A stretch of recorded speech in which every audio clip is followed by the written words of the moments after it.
The fine art of communication. That's what we're talking about today. So let's take a look at it. You are watching the Beyond Sunday podcast.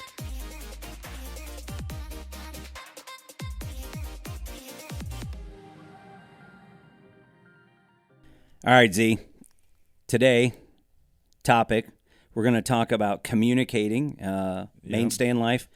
Tons of books written on it. Almost anytime you talk about teams, talk about relationships, and you go, what's one of your biggest issues? Communication comes up time and time again. So apparently, even though there's a lot of books, a lot of help on it, we're still not very good at it. So, as an expert, tell us, tell us, what is there? What are some of the finer points of communication that we need to know to do this well? Well, if I'm the expert, we are doomed on communication. Good luck, everyone. So I'm glad that you're watching or listening. So that they're doomed Apple. with us? No. So in recent episodes, we've talked about confrontation. Yep. I think this builds on it a little bit. Okay. But is far more in depth. Okay. Whether Interesting. we're using words, body language, facial expression, all of it is communication. Got it. Even in the realm of our church here, we talk about the reality that everything that we do speaks. Right. Everything in the environments that we have, everything says something. Sure. Yeah. But we're responsible for what it says, right? What it's communicating. And so as we're talking about communication, we'll start with just verbal. All right. We're responsible with how I say it, what I say, and to some extent how it's received. Okay. To some extent. And I sincerely think there is an art to good, healthy communication. Oh, yeah, no doubt. I don't think that any of us are really masters of communication just because it's so hard, because at our core, naturally, we're pretty selfish. That kind of sets up communication for some natural challenges. Okay. So I agree. However, as we begin communicating, first, one of the things that we talked about in our last episode is the kind of the phrase and idea, I am for you. Yeah. That's also another phrase. Tool that helps lens and kind of frame out communication when we begin talking. One of the misconceptions or things that we don't put enough time and effort into in the art of communication is well defining what do I need to communicate before I go to communicate. Okay. The internal processing of what needs to be said. Okay. And so I think that's a really, really great step one. Okay. I need to say something internally, our responsibility. Let's clarify, what do I need to say? Okay. For instance, all right, if you and I are arguing all the time, right? If we're arguing, I need to let you know that it's unhealthy, or you have upset me, you've made me mad. Okay, all right. I need to process one. What is the part that I need to own? Okay. What part do you need to hear? First. Gotcha. So part of the communication that happens that maybe nobody else experiences is all internal, and that kind of sets up communication to be helpful or not. Okay. All right. So we begin processing, what do I need to own in this, and then what do I need to communicate? Yeah. So let's say I just need you to know, hey, you're being harsh. Okay. Okay. Now we have talked about that. All of the processing continues. How do I say to you, hey, you're being harsh? Okay. Understanding that in and of itself could feel harsh. Right. And then also, I'm going to be pretty defensive of that because you're trying to tell me I'm harsh. Now we got a pot and kettle situation. Yeah, you think that's harsh. Watch this, And so it begins building on each other. And so the things to process in communicating well, and you talked about this in the last episode, I think. Okay. Processing what is that person going through? What's the situation surrounding them? Trying to reflect for them. Okay. Right.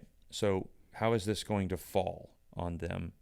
Right. And let's assume that we know this person. Mm-hmm. I know you. I know what may or may not be helpful on-ramps to confront or to share, communicate anything. Mm-hmm. So with that, I begin processing, how do I need to say this for it to land? Because my responsibility is not purely, I can't change or control how you respond, but I can do my very best to tee up a conversation to be successful. That means I don't want to set you off. Right. That's not a good start. No, I think that's really wise because, as we did talk about before, is, hey, you can't control somebody else's response, and I think it's 100% true, but it is fair to say, can I do everything within my ability to give myself the best chance of being successful, or do I undermine the start from the beginning? Because the right on-ramp, the right tone, the right approach, knowing the person, you can make that big differentiation. Yeah, and I think there's a difference. One of the first things I thought of when you were talking about processing, maybe some of you guys have done this. I process all the time when I'm about ready to talk with somebody about something confrontational, but it sounds a little bit more like, oh yeah, and I'm going to tell them this, and then they're going to say this. Oh, but I'm going to be ready, and here's the next thing. Yeah. And so you end up having a battle, and a lot of times, not the best one. Worst case scenario. I mean, you're ready to just muscle up and challenge them, and and for me at least, I'm really big and bold in the things I'm going to say. Oh, all up in here as I'm about ready to have a word with you. Yeah. But then you get in the moment, that big bold, bravado guy, he doesn't show up. But yeah, so that processing, I think when you do it in the wrong direction forward, because I didn't start with I am for you, has this defensive quality and says, this is how I'm going to actually win the fight. I'm going to leverage this forward and push, as opposed to thinking, because I am for you, where are you? What's going on in your world? How can I approach this in a way that's going to give us the best chance of success? So I think there's a difference probably from the habit that many of us already exist with into leaning into what you're saying for us. Yeah. And one of the things you said just reminded me and made me think about this. Good, healthy communication done well brings clarity, period. Yep. Always clarity. Even if it's a simple conversation, good communication will bring clarity to whatever the conversation was. Okay. Or is or needs to be. Right. Poor communication always brings some element of confusion, frustration, challenge, and then our responsibility becomes what happened, what went wrong, and throughout our entire lifetime, at least for me, one of my personal goals and challenges is to, almost replay all the conversations that I have throughout a day. I do that a lot, yeah. And I just want to take ownership for me. Right. Okay. Because That's great. in the reality that I can't control how somebody may respond, I can control how I continue to communicate moving forward. Right. No, it's great. And if we will own our own communication skills and abilities, right, and progress and growth, then it begins leading and teaching others all around us better ways to communicate. Right. And so I often challenge myself to replay conversations that maybe did or didn't go well, especially on both sides of the spectrum. Because one, I want to remember what happened that worked. Yeah. That conversation went really well. I felt good at the end of that. I want to put some tools in my box. I'm like, okay, say that again next time. Use that phrase or that approach, that tone, whatever. And then also, what went bad when a conversation goes sour. Oftentimes you can kind of feel conversations start to crest a hill and they're about to go down. Right. What happened? What was the turning point? That turn right there.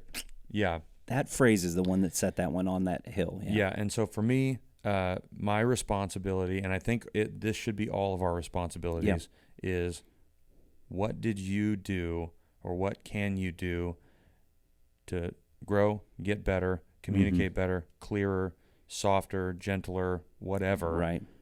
Owning what we Right. can own. Right. And I can't own anything that's outside of me. Right. You know, as you start looking at skills and things like that, I mean, we could sit here for hours, honestly, and go, Sure. you know what, as you're effectively communicating, there's this, don't forget this, Right. and this, and this, and, you know, and the list just keeps going, and, you know, no kidding, because it is the essence of relationship, life on this planet together as people, organizations growing and developing, confrontation, everything hinges around communication. As we started the episode and said, it's a thing that everyone's focused on. People have written tons of books about. So, you know, we can't encapsulate it, but with all that, there's so much to remember about your nonverbals and everything else. And so as my wife and I have talked a ton about this over all the years, just to kind of condense that down into something I can hold on to, that you go, okay, Yep. if I can hold on to these couple things, I can navigate forward pretty well. And so there's kind of two sides to it. One is kind of from a skills, situation awareness side. And when we approach communication, we said there are three rules, three factors to keep in mind. It's not just what we need to communicate, but it is delivering, timing, and perspective. Yep. So delivery, how do I say it? Timing, when do I say it? You know, if you're in the middle of a bunch of stuff and you're just overwhelmed, there's just so many things coming at you, and I go, I need to go have this confrontation with Zach.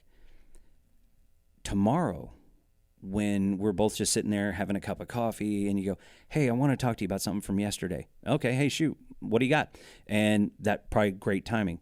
Right now, when your head's on fire, not the best time to go, hey, I need to talk about this issue with you. You're not ready in that moment to receive it. And then perspective, that's the I'm for you. What's going on in your world? What are those on-ramps and everything else? So it was kind of just those three simple ideas. They're going to, you know, is it the full list? Is it everything? No, but is that going to get me a good way towards the goal? Is it, you know, but yeah, delivery, timing, perspective. And then the other thing I was thinking of when you talked about clarity is a lot of time it's like, hey, I'm just speaking truth, man. I'm just telling you what's what. And I may be speaking truth with a giant club just ready to bash you in the noggin with. And it reminds me of a description of Jesus, though. Jesus full of truth and grace. Yep. And I think, again, you know, so, you know, delivery, timing, perspective. And then it's not truth halfway home. Yep. Truth and grace, because I not only want to say only truthful things. First of all, I think that's a great start. But I also, again, a phrase that you've used, but I am for you. And I think that's grace. Yeah. You may not deserve for anybody to be for you right now, but I am for you. Yep. And so whatever it is I communicate, no matter whether it's confrontation, good news, anything else, it always comes with grace no matter what it is. So, that's great. I'm glad you said that. Okay. Truth alone often doesn't bring good outcomes.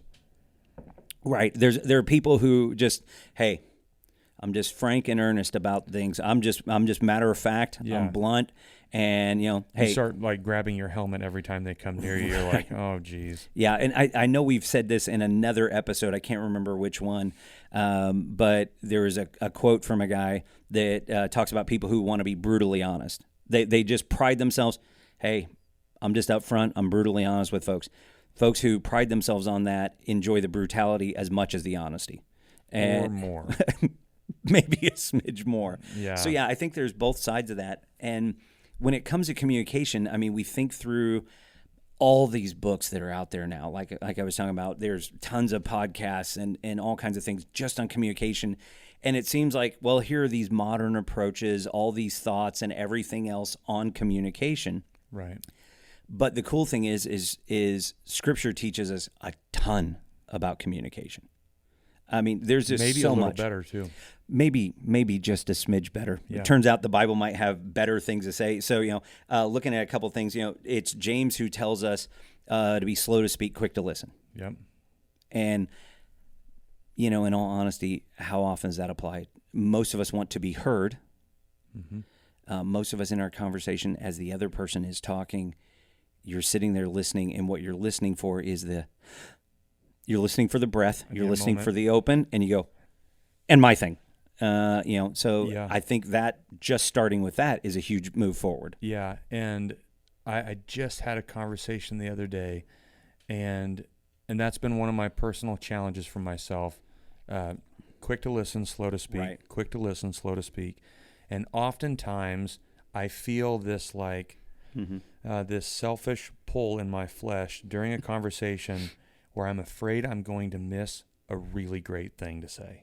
Right. And there is a fear in me that says, "Oh, this is really good. I got something right now. This is and genius." If I don't jump in right now, I may not get to say the thing." Quick to listen. Your life slow will to be speak. less because I didn't get to share this. Right. Dang. And what I have found is oftentimes when communicating with somebody, if you'll be willing to first, at least in a conversational setting, if you'll be willing to first just listen and hear, Yeah. let somebody fully empty themselves of all the things they're thinking, because oftentimes there's so much going on Right. that if you jump in too soon, you've actually derailed the entire opportunity in the Okay. conversation, because sometimes people need to empty themselves of everything Right. first. And then if you'll internalize the whole thing, Okay. oftentimes you would have jumped in and shared a very small thing Okay. about a small thing. Okay. Instead, Gotcha. if you allow yourself to hear the whole picture of what somebody may be dealing with, if Right. you're in that type of a conversation, oftentimes there is a bigger thing Mm-hmm. that needs to be communicated or that could be communicated Okay. that puts everything into perspective, Mhm. and you lose that if you won't be patient. Okay. So I think good communication always has to be very patient. But oftentimes, and this was one of the things that I was thinking about, oftentimes our communication is first directed at somebody else. Okay. How we approach somebody, the language we use, Okay. like you mentioned, the delivery, Okay. Yeah. perspective, timing, all Yeah. of that. There's so much conversation that happens internally Yes. and communication that happens internally. Mhm. First, we need to be able to communicate to ourselves. Okay. And so in good communication, that means we have to listen. Uh-huh. So I have to listen to myself. I Okay. have to fully process, and I have to go through those same things: perspective, opportunities, timing, Uh-huh. delivery, all of those things. If I will listen and communicate well first internally, Okay. then that sets myself up to then communicate to other people. Right. We oftentimes are trying to navigate, well, I just need to figure out how to talk to other people. Okay. You may not be good at communicating to yourself yet. That's interesting. Okay. There was something that you said that really, in the breadth of that stood out to me, was that you said that sometimes we're afraid that if we don't jump in, that something that's on our heart and mind is going to be missed. And I think that's really a valuable insight. It's something, in fairness, that it made sense the moment you said it, because it lands in a very real space where you go, yeah, I've lived that. I know exactly what you're talking about. But I may not have ever really processed to vocalize that. Mm-hmm. But how real is that? That, I think we want to have significance. I think we want to have value. Mm-hmm. I want to contribute. I want to help, whatever it is. That I think sometimes we can try and push so that, it's like, I'm here. I'm really important. See my value or whatever else. And from that fear, it wrecks the ability to have good. Because communication isn't just, these are words I said. Communication is the back and forth. It's the giving, the receiving, the returning, the re-receiving, and everything else. So it's the full process. That, wow, to think about that, the motivation might be truly just a fear that is inside of me, that if I can rest in, this may seem like a weird aside, if I rest in the fact that, as a follower of Christ at least, I have acceptance from God, I know who I am in Him, I don't have to worry about finding significance in this moment or acceptance or anything else. I can just be here and be for you. Mm-hmm. And again, this may not be confrontation or anything, but it's like, hey, I love you. I care about the relationship that we have. So I don't have to be afraid. I'm just going to listen and receive. And, both of us, our mentor, Scott Foster. Scott, you're awesome. Scott, one of the things he's so good at is that as you talk back and forth, he listens. And then when he responds, when he does step in, he doesn't go, well, let me tell you a thing. He goes, let me ask you a question. Yeah. So his response isn't even, let me outpour all of my wisdom and tell you what you need to do. Right. Typically my response, sorry. But Scott is always so good at like, okay, let me ask you this. Would you say then? And so his response is, tell me more. I'm going to listen even more to you. And you go, wow, how next level is that? Yeah, I feel like I'm talking a lot over here.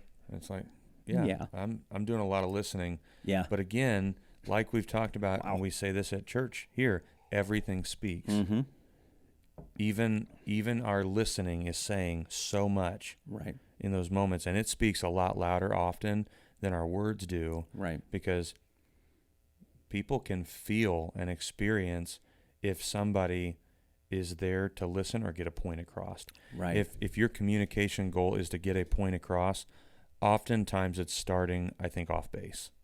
Yeah. I you know what? And one of the places that I've seen that happen the most often is in a kind of a work setting, and guilty of it too. But it's something I was reading a book a long time ago on meetings and communication, and it kind of gave me an awareness, helped me reflect back a little bit, is that how often in environments, like you said, to get a point across, you'll have, a team sitting here and we're all talking and everything else, and you say something, and I feel like because here's the thing, and what I'm doing is I'm restating what you said, but in my words. Mm-hmm. And so in truth, you go, okay, everybody pause. If we just stop and look at this, was anything now added at all? No. But what did just happen here? Well, I heard what Zach said. I'm going to be honest. I think I can say it better in my words. And I'm going to offer those out in truth so that you hold my words, not your words. Yeah. And there's a bit that is like, I kind of want you to hear that I get this, that I'm a part of this. And there's a fear that if we are in that moment and we don't speak up, even just to restate the same thing, right, I'm going to miss out on something. What if they don't think that I'm valuable in the conversation? Right. One of the most valuable tools in communication and the art of it is listening and knowing when and how to be silent, because that's going to speak volumes rather than getting your words in. Yeah. And I think there's probably, we've been thrown the hand signal. There's probably 1,000 different, offshoots of conversation that we can have, and maybe we continue to unpack this later. But as we think about the true art of communication, I would challenge all of us and encourage each of us to first look at ourselves and continue to learn how to communicate to ourselves, how to communicate between us and the Lord. I think oftentimes in the waiting and in the patience of a conversation, right. I want to receive what the Lord wants me to share in a moment. And now you're going next level. And that takes an incredible amount of patience and trust that I'm not going to lose a genius moment where I say something that changes the world. And let's be honest, we all want those moments. No doubt. But then we're stepping into selfishness, and again, more bunny trails, all of it.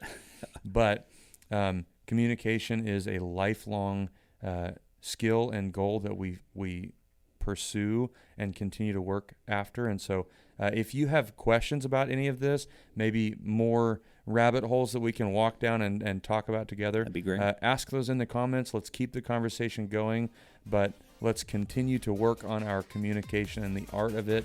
Be gentle, let's be patient, let's be listeners first. There you go. That's what we know for today. This has been another episode of the Beyond Sunday podcast. And don't forget, like, share, and subscribe.